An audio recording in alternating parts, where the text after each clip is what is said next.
Ето още една мъдрост днешна.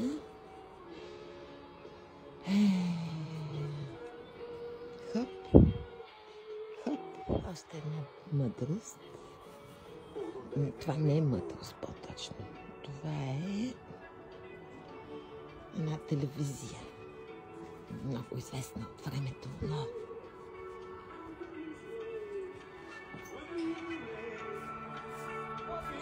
ето так. Това е хубаво нещо.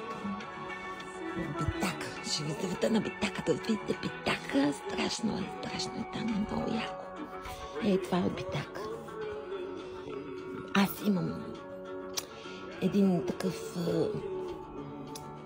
много готин брат. Той ходи там редовно в 3 часа през нощта ходи. Обаче вие не дайте да ходите в 3. Отивайте в 9 вие. Не, тебе не те снимам. Само снимам какво си купил. А после ще ви покажа най-уникален билет е купил. Уникален.